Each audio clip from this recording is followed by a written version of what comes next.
10 रमजान उस अजीम शख्सियत का यौम विसाल है जो इस्लाम के क़याम की ऐनी शाहिद, अव्वलीन हामी रिसालत, पुश्त पनाह नबूवत, वालिदाए बतूल, ज़ौजाए रसूल, अताए रब्बानी, ज़ैनबो कुलसूम हुसैन व हसन की नानी, इस्लाम की खातून अव्वल गोया हवा की सानी, जन्नत मकानी, तबलीग की वजह रवानी, हम सफ़र फ़ख्र मौजूदात, जिनके शौहर नबी खुदा रफ़ीक़ हयात मुस्तफ़ा, जिनकी बेटी उम्मे अबीबा दामाद शेर खुदा, तौक़ीरे चौखटे सरदारुल अंबिया, ताहिरा पारसा कोहे वजूद व सखा, मुंबई पारसाई व तक़वा, नासरा मोहसना खातून हिजाज, अक़ील कुरैश, मोहसिना इस्लाम, मलिकतुल अरब, खदीजतुल कुबरा रदियल्लाहु ताला अन्हा, जिन पर आसमान से सलाम उतरा, बगैर किसी तवक्कुफ़ के ईमान लाने वाली, राह तबलीग में साथ बटाने वाली, महबूबे खुदा की दिलजोई करने वाली, मुस्तफ़ा के ज़ख्मों की शाहिद,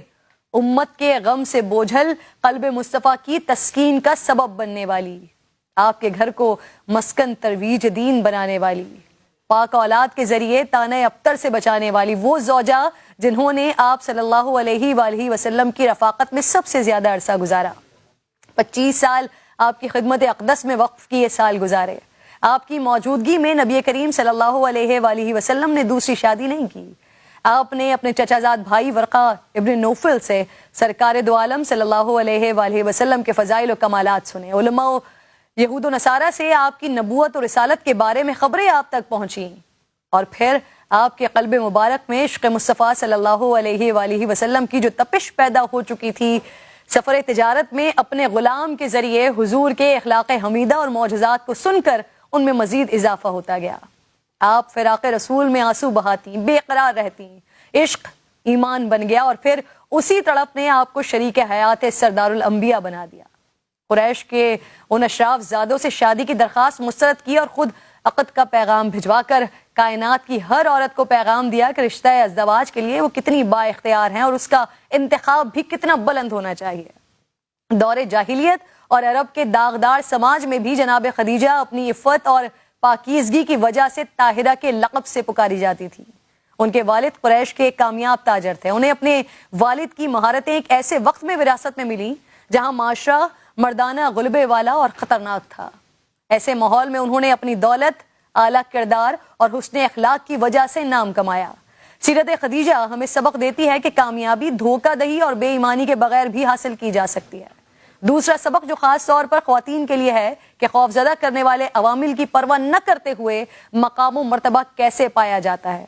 शादी से पहले अम्मा खदीजा बहुत बड़े कारोबार की मालिक थीं।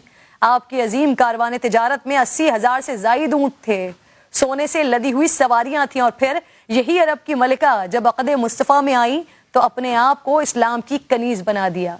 अपना सारा माल, अपनी सारी दौलत पैगंबर के कदमों में निछावर कर दी। खुद सख्त तंगदस्ती की जिंदगी बसर की, यहाँ तक के बॉयकॉट की सख्तियां आपने बर्दाश्त की। कई कई दिन फाकों में गुजरे, सिर्फ दरख्त के पत्तों से गुजारा किया करती थी, जिसके नतीजे में आपकी सेहत भी खराब हो गई जो आपकी वफात का सबब बनी।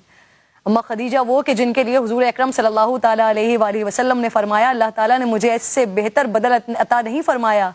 वो मुझ पर उस वक्त ईमान लाई जब लोग मेरा इनकार कर रहे थे। अम्मा खदीजा रदियल्लाहु ताला अन्हा न सिर्फ दीन इस्लाम की ख़वातीन के लिए बल्कि दुनिया की ख़वातीन के लिए रोल मॉडल है। अल्लाह रब्बुल जलाल हमें सहाबा कराम और अहले बैत व अतहार के नक्श कदम पर चलने की तौफीक अता फरमाए।